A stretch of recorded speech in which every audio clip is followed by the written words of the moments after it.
So ఇప్పుడు మీరు 1973లో join అయ్యారు. నేను ఇయర్ 2000లో జాయిన్ అయ్యాను మెడికల్ కాలేజ్. సో మీరు చదివారు. నేను చదువుకున్నప్పుడు కూడా నాకు చదువు చెప్పారు మీరు. హెల్ప్ చేశారు చదివి నాకు ఎక్స్ప్లెయిన్ చేయడం. సో అప్పటికి మెడిసిన్ మారిందా 1973కి 2000కి? చదువు మారింది, ట్రీట్మెంట్ విధానం పద్ధతులు మారాయి. అయితే మాకు అప్పుడు మళ్ళీ ఇంటర్మీడియట్లో చదివింది మళ్ళీ ఎంబీబీఎస్లో ఫస్ట్ ఇయర్లో చదివించేవారు పీపీసీ అని కోర్స్ పెట్టి. మళ్ళీ ఫిజిక్స్, కెమిస్ట్రీ, బాటనీ, జువాలజీ, మళ్ళీ ఇంగ్లీషు ఇవన్నీ చదివించేవారు 1 year. 1 year చదివితే ఆ పీపీసీ అయిన తర్వాత అప్పుడు మేము ఎనాటమీ, ఫిజియాలజీకి వెళ్ళేవాళ్ళం. మీరు అలా కాదు, మీకు ఇప్పుడు అంతా ఏంటంటే ఎనాటమీకి డైరెక్ట్గా తీసుకెళ్ళిపోతున్నారు మెడిసిన్లో జాయిన్ అయిన వెంటనే. కాబట్టి ఆ విధంగా 1 year బెనిఫిట్ ఉంది. ఇప్పుడు మీకు మొత్తం 7.5 years కదా? 7 years 7.5 years. మా అప్పుడు ఐ థింక్ 5.5 years వచ్చేసింది. తర్వాత ఇప్పుడు నేను అమెరికాలో ఉన్నాను, మీరు అమెరికా వస్తూ ఉంటారు. నా కార్డియాలజీ ప్రాక్టీస్ గురించి మాట్లాడుతూ ఉంటాను మీతోని, కేసెస్ గురించి మాట్లాడుతూ ఉంటాను. అఫ్ కోర్స్ పెథాలజీ ఏమి మారదు, పెథాలజీ డిసీజెస్ సేమ్ ఉంటాయి. బట్ ట్రీట్మెంట్స్ 1973కి ఇప్పటికి మారిందంటారా? ఐఎమ్ షూర్ డెఫినెట్గా చాలా మారింది కదా. ట్రీట్మెంట్ చాలా మారింది. మెడిసిన్సే చాలా కొత్త మెడిసిన్స్ వస్తున్నాయి. పాత మెడిసిన్స్ అంత ఉపయోగకరం ఉండనటువంటి మెడిసిన్స్ పోయి కొత్త మెడిసిన్స్ వస్తున్నాయి. మామూలుగా సైడ్ ఎఫెక్ట్స్ కూడా తక్కువ ఉంటాయి ఇప్పుడు. అప్పుడు సైడ్ ఎఫెక్ట్స్ బాగా ఎక్కువ ఉండేవి, అయినా వాడవలసి వచ్చేది అవి ఆ medicines. That's a major difference. ఇప్పుడు సైడ్ ఎఫెక్ట్స్ కొంచెం తక్కువ వచ్చే మెడికేషన్స్ ఎక్కువ వచ్చినాయి ఇప్పుడు. ఓకే. సో అప్పుడు మీరు 1973లో మీరు నేర్చుకున్నప్పుడు యాంజియోగ్రామ్లు అవి ఉండేవి కాదు కదా? హార్ట్ అటాక్ పేషెంట్స్ని ఎలా ట్రీట్ చేసేవారు? హార్ట్ అటాక్ అలాగా మామూలుగానే వాళ్ళకి సిమ్టమ్ పెయిన్తో అడ్మిట్ అవుతారు కదా.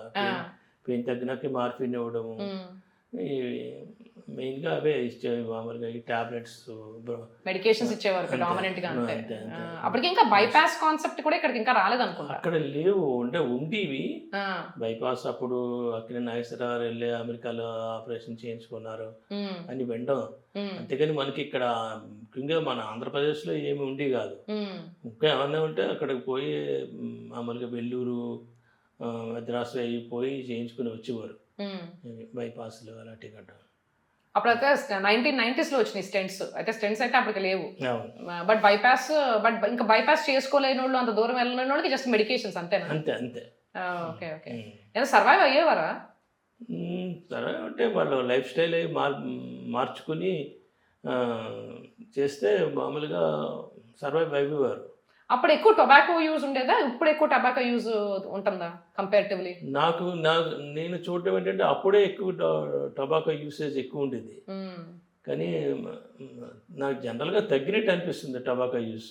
బయట అప్పుడు స్మోకింగ్ గట్రా చేస్తలేదు. అంటే ఈ రూల్స్ అవన్నీ పెట్టినందువల్ల రూల్స్ అని కాకుండా హెల్త్ అవేర్నెస్ కూడా పెరిగింది కదా. ఎడ్యుకేషన్ పెరిగింది. ఎడ్యుకేషన్ వల్ల చాలా వరకు వాళ్ళు అంటే స్కూల్లో గట్టా వాళ్ళ స్మోకింగ్ అయ్యే చేయకపోవడం. ఇప్పుడు ఏంటంటే మామూలుగా పూర్వం రోజుల్లో ఏంటంటే ఈ ముఖ్యంగా విలేజెస్లో ఏంటంటే మామూలు smoking everybody use to start smoking from childhood it self. ఇప్పుడు అలా లేదు కదా. అంటే కొంచెం వాళ్ళ కనీసం ఎడ్యుకేషన్ ఉంటుంది చాలా మందికి. అందుకని వాళ్ళకి అంత స్మోకింగ్ బాగా తగ్గిపోయింది. ఆల్కహాల్ కన్జంప్షన్ కూడా చాలా తగ్గింది అనుకుంటున్నాను విలేజెస్లోని. కానీ ఇలాగ కొంతమంది ఏంటంటే కొన్ని కారణాల వల్ల ఫ్రెండ్స్ వాటి వల్ల గట్రా కొంచెం ఆల్కహాల్ కూడా పెరిగింది. సో మీరు గోనాడ్లో ఉన్నప్పుడు ఒక interesting case, can you tell an interesting case what you come across? ఒక అమ్మాయిని తీసుకొచ్చారు. ఒక 10-12 సంవత్సరాల అమ్మాయి ఉంటుంది. ఆ అమ్మాయి కాళ్ళు నొప్పులు, కీళ్ళ నొప్పులు, తర్వాత కాళ్ళు వాపులు ఇవన్నీ అయితే వాళ్ళు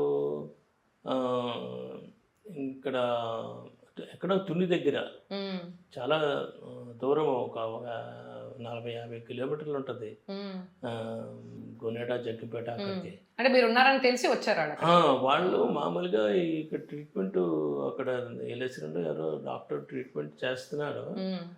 అయితే నొప్పులు అవి పెయిన్ కిల్లర్స్ అవి పెట్టారన్నమాట.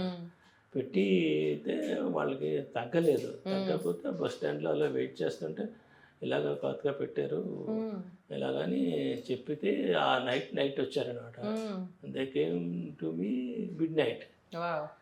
Then I thought it was very B1 deficiency.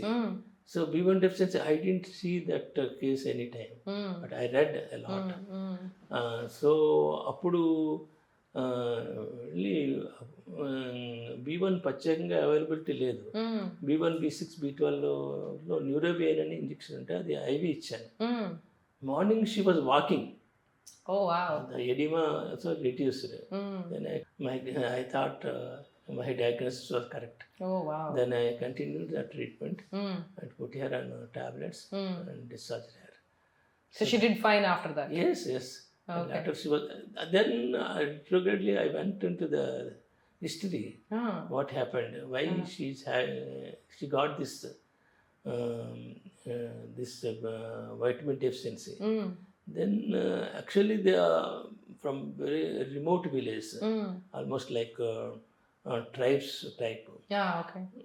Then they on asking they told వాళ్ళు ఈ మధ్య పాలిష్డ్ రైస్, బాగా పాలిష్డ్ రైస్, కొత్తగా రైస్ మిల్స్ అయ్యి వచ్చినట్టు అంతకుముందు దంపుడు బియ్యాలు అయ్యి వాడేవారు.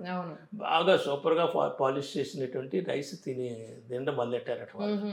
మొదలెడితే ఈ అమ్మాయికి అందులో పైన ఎలిరాన్ లేయర్ ఉంటుంది కదా రైస్లో పైన, ఆ బ్రౌన్ కలర్లో ఉండేటువంటి ఆ లేయర్ కంప్లీట్గా పోయి B1 కంప్లీట్గా ఆ అమ్మాయికి అందక వెట్ బెర్రీ వచ్చింది. వెట్ బెర్రీలో మనం కొంచెం జాగ్రత్తగా కూడా ఉండాలి. అది ఏమవుద్దంటే ఈ ఎడిమా అది వస్తుంది, మామూలుగా ఏవి ఫిస్టులాస్ వస్తాయి. దానివల్ల ఏంటంటే ఈ హార్ట్ ఫెయిల్యూర్ అది వస్తుంది. హార్ట్ ఫెయిల్యూర్ మనము సడన్గా హై డోస్ ఇచ్చి మనం ట్రీట్మెంట్ ఇస్తుంటే అది ఫెయిల్యూర్ అదే సడన్గా అదే అన్న ప్రాబ్లం రావచ్చు. కొంచెం కేర్ఫుల్గా ఉండాలి. వెట్ బెర్రీ అదే first and last case. So మీరు ఎంబీబీఎస్ ఇక్కడ అయిపోగానే మళ్ళీ ఇరాన్ వెళ్ళారు. ఇది మీ విలేజ్లో కొన్ని ఇయర్స్ సర్వ్ చేసి తర్వాత ఇరాన్ వెళ్ళారు. సో ఇరాన్లో పేషెంట్స్కి ఇక్కడ ప్రాక్టీస్కి వాట్ వాస్ ద డిఫరెన్స్ ఏమైనా కనిపించిందా? అంటే what they more educated than here? ఇక్కడ నేను చేసింది ప్రైవేట్ ప్రాక్టీస్. అవును.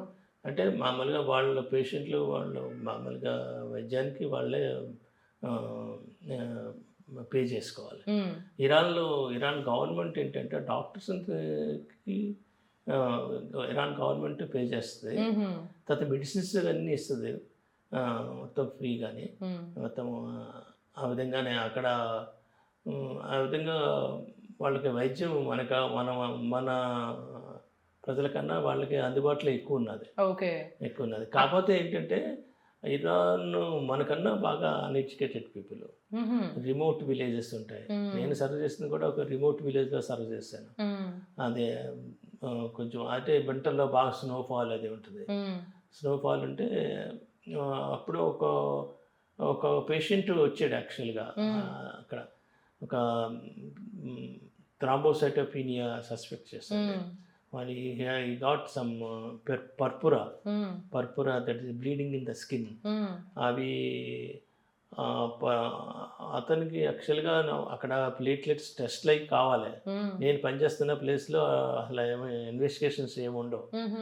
నేను సిటీ వెళ్ళమని పంపించాను, కానీ స్నోఫాల్ అది బాగా ఉండటం వల్ల అతను వెళ్ళిపోయాడు. ఈ ఎక్స్పైర్డ్ దేర్ ఇట్ సెల్ఫ్. అయ్యో. So it's a difficult terrain. Yes. Different kind of practice. Yes. ఎన్ని ఇయర్స్ ప్రాక్టీస్ చేశారు అక్కడ? నేను 4 years ఉన్నాను. ఓకే. దాని తర్వాత వచ్చి ఎండి చేసి ఇంటర్నల్ మెడిసిన్లో ఎండి చేసి తర్వాత మొత్తం అంతా హైదరాబాద్లో ప్రాక్టీస్ చేశారు. తర్వాత ఫర్ షార్ట్ పీరియడ్ మీరు మళ్ళీ సౌదీ కూడా వెళ్ళారు కదా? సౌదీ అరేబియా వెళ్ళాను. సో మనకి ఇండియాకి సౌదీ అరేబియాకి ఏంటి ఏమైనా డిఫరెన్స్ అనిపించిందా? చాలా డిఫరెన్స్ ఉంటుంది. హెల్త్ అంతా కూడా వాళ్ళకంతా ఫ్రీ. ఓకే. ఫ్రీ అంటే ఇంకా మామూలుగా పేషెంట్ ఐసీయూలో అడ్మిట్ అయినా రోజుకి ఎన్ని లక్షలు ఖర్చు అవుతున్నా సరే, ఎన్ని రోజులు కానీ నెలలు కానీ సంవత్సరాలు కానీ ఐసీయూలో ఉండి ఎన్ని కోట్లు అవుతున్నా సరే గవర్నమెంట్ భరిస్తుంది. ఒకవేళ ఒక గవర్నమెంట్ హాస్పిటల్లో ఇది ఆ విధంగా ఆ సదుపాయాలు లేకపోతే వేరే హాస్పిటల్కి, లేకపోతే పేషెంట్ కూడా అసంతృప్తిగా ఉన్నా సరే వేరే ప్రైవేట్ హాస్పిటల్స్కి వెళ్ళి ట్రీట్మెంట్ చేయించుకున్నా అదంతా గవర్నమెంట్ ఇస్తుంది. మళ్ళీ అందువల్లటువంటి సదుపాయాలు చేస్తారు వాళ్ళు.